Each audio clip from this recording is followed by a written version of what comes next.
Alô galera, vamos aqui agora, a gente vai começar uma forma diferente de ter aula aqui, vamos ver se funciona esse negócio da TV aqui, a gente vai passando os slides, vamos ver se dá certo, meu cabelo quarentena, um novo look, um look mendigo, então vamos lá. Então a aula de hoje vai ser sobre a indústria brasileira.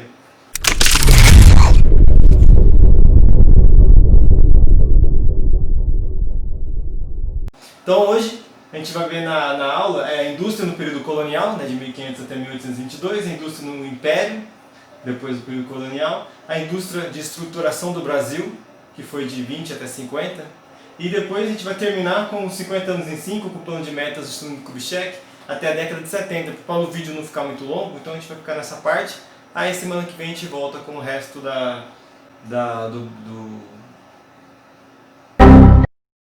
indústria no Brasil até os anos de hoje. Então, Brasil Colônia. Durante o Brasil Colônia, a indústria do Brasil não se desenvolveu.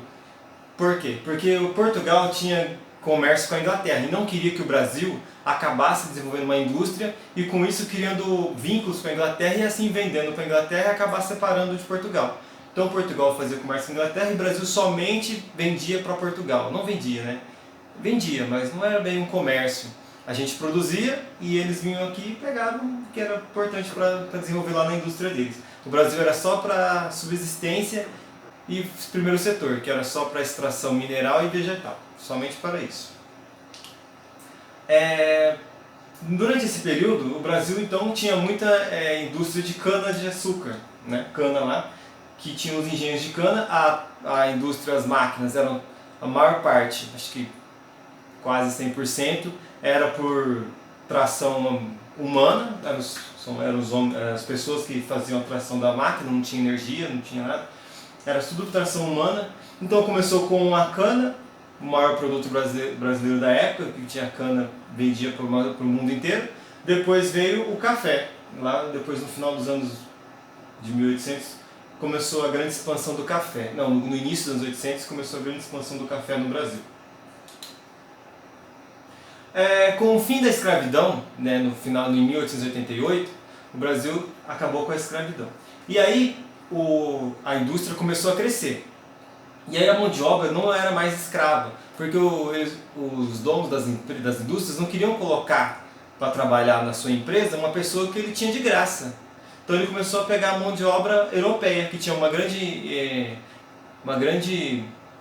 migração de europeus para o Brasil, e eles começaram a empregar essas pessoas que já vinham de um país que já tinha uma tecnologia de industrialização, então passaram a utilizar essas pessoas aqui no Brasil e os escravos ficaram mais uma vez jogados à margem sem nenhum auxílio. A crise de 29 foi um grande divisor aqui no Brasil e no mundo. Por quê? Porque depois da Primeira Guerra Mundial, os Estados Unidos ganhou muito dinheiro vendendo armas, importando para suprir a guerra, porque lá acabou. E aí eles acabaram auxiliando muito nos países da Europa, enviando muitos alimentos, muitos produtos, para poder suprir a Europa que estava destruída com a guerra. Então os Estados Unidos se estruturou como uma grande potência capitalista, aumentou a produção, que já era 40% da produção do mundo inteiro era produzida nos Estados Unidos. Com isso, eles ampliaram o seu consumo, que é uma prática que eles têm até hoje de consumismo, eles consomem demais. Parece que se a China consumisse o mesmo tanto que os Estados Unidos, o mundo acabaria em 4 anos, os recursos minerais do planeta acabariam em 4 anos, para você ver como eles consomem. E se tornou o maior credor internacional. Então os Estados Unidos, como tinha muito dinheiro, começou a emprestar dinheiro para todos os países quebrados da guerra na Europa, e aí ele ficou com dívidas pelo mundo todo. Não, o mundo todo ficou devendo para ele.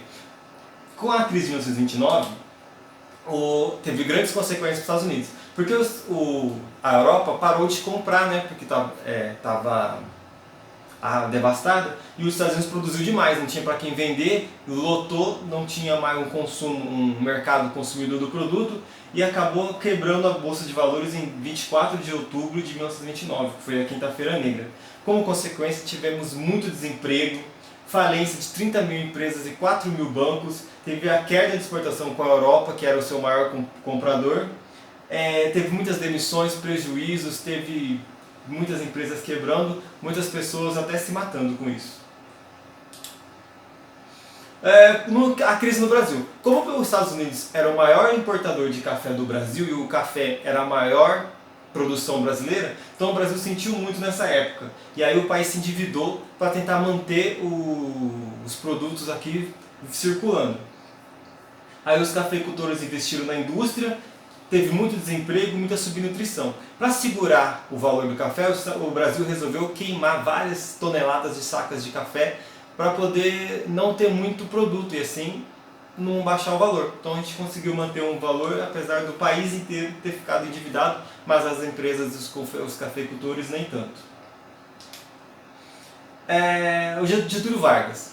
Durante o mandato de Getúlio Vargas, que ele foi presidente do Brasil por 2 vezes, de 30 a 45 no seu primeiro mandato, durante 15 anos, e depois mais 3 anos, de 51 a 54.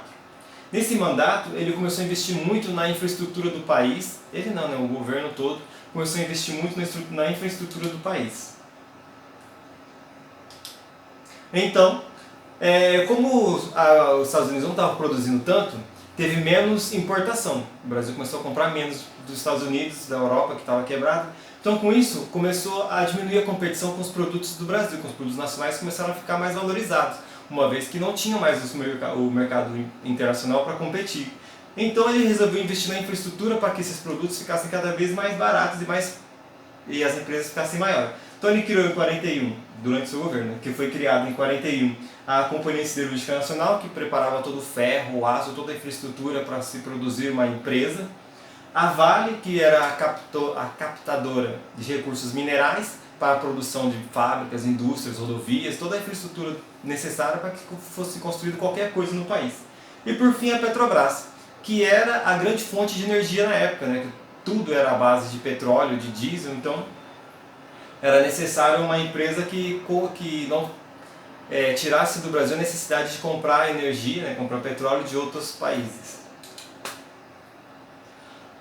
Com isso, aumentou muito o emprego, né, dentro do país, porque antigamente não existia leis porque eram escravos, não tinha uma lei.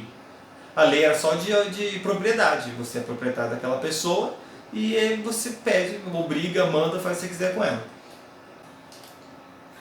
Então, essa daqui é uma imagem que eu peguei da internet, lá das leis trabalhistas, né, do Código da Consolidação das Leis do Trabalho, e aqui é sobre a aposentadoria. E aí, quando em 2019 tivemos a reforma trabalhista, algumas leis foram canceladas, foram modificadas, e várias leis foram canceladas nessa reforma trabalhista. Então a aposentadoria mudou muito depois dessa reforma. Se foi bom ou ruim a gente vai descobrir com o tempo, mas foi uma grande diferença, né? De uma lei que está aí há 60, 70 anos, foi bem modificada agora. Então, Juscelino Kubitschek foi presidente do Brasil de 1956 até 1961, aqui está errado, é 61. Então ele foi o responsável pela criação de Brasília, de trocar a capital do Brasil do Rio de Janeiro para Brasília, né, que a capital já foi Salvador, depois foi o Rio e agora é Brasília. Essa troca era um plano de metas que ele tinha, que ele queria que o Brasil crescesse 50 anos em 5. Então ele tinha 30 objetivos nesse plano de metas e no final ele acabou acrescentando mais um, que era a criação de Brasília. Qual que era a ideia? A ideia é que o Brasil ele tinha várias ilhas econômicas em volta do país, todo no litoral leste. E Manaus ali, que é a Zona Franca de Manaus, que também produzia bastante coisa. Mas ele queria que o Brasil tivesse uma integração regional, né, que tivesse mais desenvolvimento no interior do Brasil. Então ele colocando a capital aqui no meio, ele achou que as empresas iriam para o centro e aí o Brasil ficaria mais integrado. Teria o maior desenvolvimento no central do Brasil. Foi o famoso faroeste caboclo brasileiro, né? Que faroeste significa para o oeste, né? Então, para o oeste do Brasil. Bom, e assim vocês podem ver nesse gráfico aqui que a economia brasileira realmente cresceu muito depois dos anos 50, 60, depois desses dois presidentes que modificaram bastante a economia brasileira. O Brasil realmente começou a subir, que ele vinha numa linha muito linear, e depois teve uma expansão, né, um exponencial, e o Brasil realmente cresceu. Com isso tivemos alguns problemas, né? Além do Brasil ter ficado mais rico, ter começado a comercializar e industrializar, uma industrialização maior, tivemos muito a desvalorização do dinheiro nacional, da moeda nacional. E aí foi criado várias cédulas diferentes, cédulas de cruzeiro, cédulas de cruzado, cruzeiro novo, cruzado novo.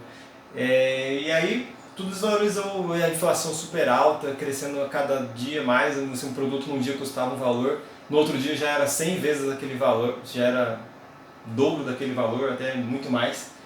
Então teve muita desvalorização do dinheiro, mas a economia cresceu bastante, o país se desenvolveu muito e foi cada vez subindo mais, que a gente vai ver mais no decorrer da aula.